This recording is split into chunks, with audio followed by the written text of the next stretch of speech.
Sí, buenos días. Hablo en castellano porque no domino el vasco y lo siento mucho. Miren ustedes, la lucha contra la precariedad en el empleo es una lucha democrática.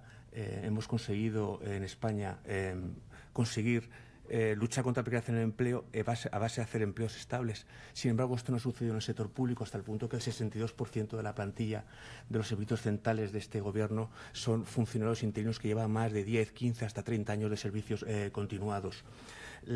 Aunque es loable el intento que se realiza en la Ley de Cuerpos y Escalas para tratar de solucionar este problema, la cuestión es que esta solución que se aporta en las disposiciones adicionales es una solución que va en contra de la normativa comunitaria. Es inconstitucional en cuanto que el Tribunal Constitucional ya se ha manifestado en este sentido, diciendo que las competencias son del Estado, pero sobre todo es que su contenido vulnera la directiva comunitaria. ¿Por qué? Pues mire usted, porque en el ámbito de la Unión Europea la estabilidad en el empleo es un derecho social básico de los trabajadores y se lucha contra la precariedad en el empleo prohibiendo homogéneamente en todos los Estados miembros que se destina a trabajadores temporales a realizar funciones que no son provisionales, ni coyunturales, ni puntuales, sino que son permanentes, estables, cubriendo con este personal un déficit estructural de funcionarios de carrera.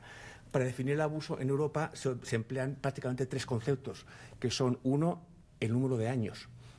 La disposición adicional, en cuanto al número de años, lo fija en 8 años, pero es que esto va en contra de la normativa comunitaria. Miren ustedes, el Tribunal de Justicia de la Unión Europea, por ejemplo, en sentencias de septiembre de 2016 apreciaba un abuso en relación con una enfermera española que llevaba 2 años de servicios continuados, o en relación con un auxiliar administrativo que igualmente llevaba 2 años de servicios continuados. En una sentencia de octubre de 2015 sanciona al Gran Ducado de Luxemburgo porque no había previsto sanciones para empleados públicos que llevaban nada más que 2 años. Y una reciente sentencia, por ejemplo, de hace un mes nada más, de 21 de febrero de 2021, aprecia un abuso en el caso de unos trabajadores griegos que llevan nada más que 2 años y 2 años y 5 meses. La legislación nacional también establece estos plazos para determinar el abuso. Les recuerdo que todos los trabajadores obliga a hacer fijos a los trabajadores privados que lleven más de 2 años trabajando por el mismo empresario. ¿Por qué? Porque el legislador entiende que a partir de los 2 años la necesidad ya no es provisional, sino que es estructural. En el ámbito de la función pública ocurre lo mismo. El artículo, igual que la Ley de Función Pública Vasca, el artículo 10 del EBEP, en su párrafo 4, establece que todas las plazas vacantes y vías por interinos tienen que estar incluidas en ofertas públicas de empleo del año del nombramiento y, si no fuera posible, del año siguiente. Es decir, ¿por qué? Porque el legislador entiende que a partir de los 2 años esa necesidad no es provisional. Y, por tanto, es estructural y tiene que estar cubierta por un funcionario de carrera. Lo mismo ocurre, por ejemplo, con las comisiones de servicios, que tienen un plazo máximo de duración de 2 años para los funcionarios de carrera. ¿Por qué? Porque se entiende que a partir de los 2 años esa plaza, esa necesidad ya no es puntual, es estructural y tiene que estar cubierta por un funcionario de carrera. Con lo cual, esta propuesta que se realiza a este Parlamento en cuanto a fijarle el abuso en 8 años está en contra de la directiva comunitaria. 2. En cuanto al porcentaje del 40%, también está en contra del derecho a la Unión. ¿Por qué? Porque otros elementos fundamentales para determinar el abuso es el porcentaje elevado de temporalidad, porque eso revela que los funcionarios interinos no están realizando una función puntual, están realizando una función estructural, la que tenía que estar servida por los funcionarios de carrera, hasta el punto que la Comunidad Europea no admite más de un 8% de temporalidad. De ahí que la Ley de Presupuestos del año 2018 fijase como objetivo el reducir la temporalidad al 8%. Por tanto, el 40% que se fije en la ley tampoco es acorde con la normativa comunitaria. Y por último, el tercer elemento para determinar el abuso es la no convocatoria de procesos selectivos. Les he dicho antes que el artículo 10.4 del EBEP obliga a convocar procesos selectivos todos los años y con todas las plazas. Aquí, en la Administración vasca, llevamos en algunos cuerpos más de 21 años y que se haya convocado un proceso selectivo, con lo cual estos interinos no tienen ni siquiera la oportunidad de acceder al empleo público de una manera fija. A mayores, les recuerdo también que la sentencia de 1 de marzo de 2020 no establece como solución los procesos selectivos. Al revés, se opone al proceso selectivo como solución a los procesos de estabilización. Nos enseña esta sentencia que los procesos de estabilización no son acordes con la directiva. ¿Por qué? Porque se trata de sancionar a la administración empleadora que ha abusado de la temporalidad, al empresario que ha abusado de la temporalidad. Y de la convocatoria de un proceso selectivo no se deriva ninguna sanción, ningún efecto perjudicial para la administración empleadora y tampoco ningún efecto beneficioso para el empleado público, que puede quedarse en la calle si finalmente no supera el proceso selectivo. Tenemos ustedes en cuenta que estos procesos selectivos tenían que haberse convocado hace 20 años, no ahora. Ahora es difícil que un funcionario interino pueda competir con gente que no tiene ni cargas familiares, ni cargas laborales, y que vive con sus padres preparando una oposición después de haber acabado sus estudios. Es difícil competir, o imposible, muy difícil competir con este perfil de aspirantes. Es más, mire usted, en esta sentencia el tribunal dice literalmente que los procesos selectivos no son una medida sancionadora porque tales procesos cuyo resultado es además incierto también están abiertos a los candidatos que no han sido víctimas de un abuso. Es decir, porque existe el riesgo de que estos empleados públicos puedan perder su empleo, es por lo que el tribunal no admite esta posibilidad como medida sancionadora, con lo cual nos deja atados, porque el mecanismo que habíamos previsto en nuestro ordenamiento jurídico para buscar una solución, que es el proceso selectivo, no puede ser una medida que cumpla con la normativa comunitaria. Es más, en esta sentencia también nos dice que la figura de indefinido no fijo tampoco vale. ¿Por qué? Porque el indefinido no fijo no deja de ser un temporal, no es una medida sancionadora, por tanto, ya que cesa como el temporal, cuando se provee la plaza para un funcionario de carrera, os amortiza. Es más, nos dice esta sentencia que el indefinido no fijo no cumple la directiva porque no disfruta de las mismas condiciones de trabajo que los fijos, porque no está sujeto a las mismas causas de cese que los fijos, con lo cual nos apunta a la estabilización de este personal como única medida posible y viable en nuestro país. Y por último, la sentencia nos dice que la indemnización sí puede ser una sanción, por supuesto, pero exige que esté específicamente prevista en la ley y además que sea disuasoria. El problema que tenemos en España es que el concepto de indemnización disuasoria es un concepto anglosajón, no es un concepto latino. Nuestras indemnizaciones son todas compensatorias, compensan un daño pero no penalizan al causante del daño. Con lo cual, dicho por el Tribunal Supremo, por ambas salas, salas sociales, salas contencioso administrativo, en España no existe ninguna medida, ni existe ni puede existir ninguna indemnización disuasoria, porque está en contra de nuestros principios más elementales, como que nuestro derecho, como saben ustedes, está basado en el derecho latino y no en el derecho anglosajón. Es más, las únicas indemnizaciones que hay en nuestro país son las del despido improcedente. Pero es que esas indemnizaciones, lo ha dicho ya el Tribunal Europeo y el Tribunal Supremo, no son aplicables a los interinos. Solamente se aplican al personal fijo, nunca al personal temporal. Con lo cual tampoco nos valen como indemnizaciones. Y por último les recuerdo que hay una sentencia del TJUE que es muy importante, que es una sentencia de marzo de 2018 que decía que en el sector público no basta con una indemnización para dar cumplimiento a la directiva, a la normativa comunitaria. ¿Por qué? Porque en el sector público se manejan fondos ajenos, fondos de los ciudadanos. No le duele al empresario a pagar estas indemnizaciones. Y por tanto, en este caso lo que dice la sentencia es que no basta la indemnización, sino que esa indemnización tiene que ir acompañada de otras medidas disuasorias.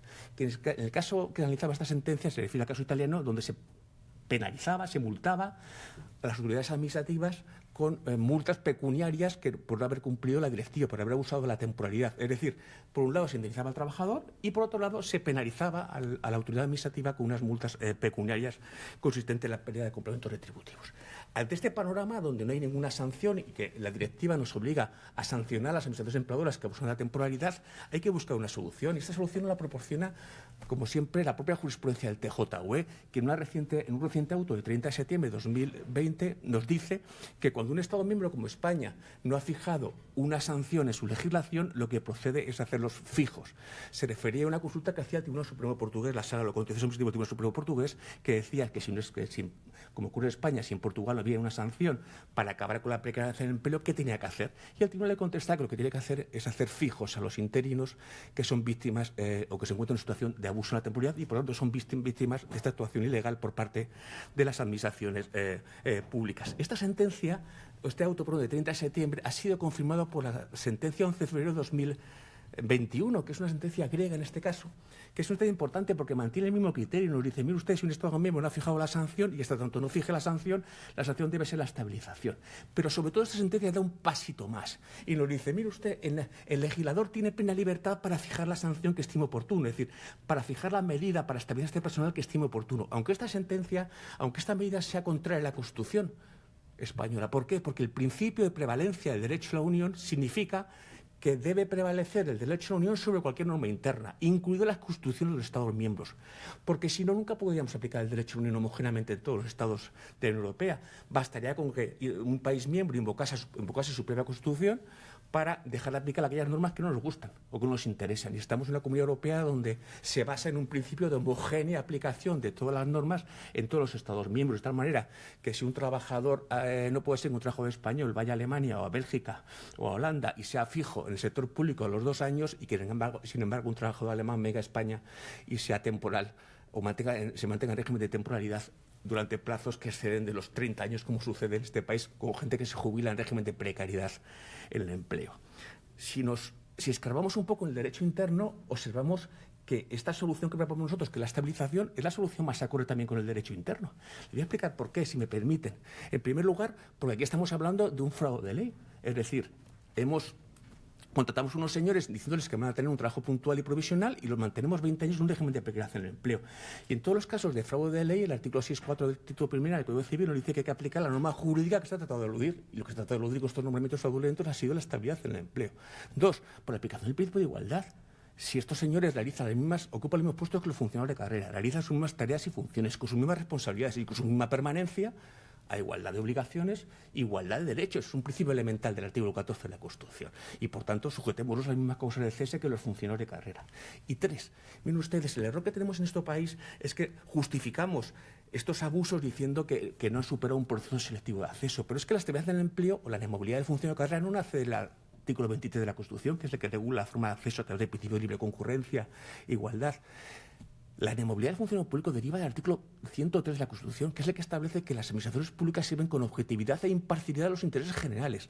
La inamovilidad del funcionario público es un escudo que tienen los funcionarios para evitar presiones de las autoridades administrativas. Por eso son inamovibles, porque es una garantía de que van a prestar con independencia la función pública atendiendo los intereses generales de los ciudadanos. Por tanto, la inamovilidad no es un privilegio del funcionario, es una garantía de acierto en la prestación de los servicios públicos, que es una cosa completamente distinta. Y si el interino realiza las mismas funciones que los funcionarios de carrera, es lógico que tenga también derecho a la misma inamovilidad. Pero insisto, no como un privilegio de ese funcionario, sino como una garantía de imparcialidad en la satisfacción de los intereses generales.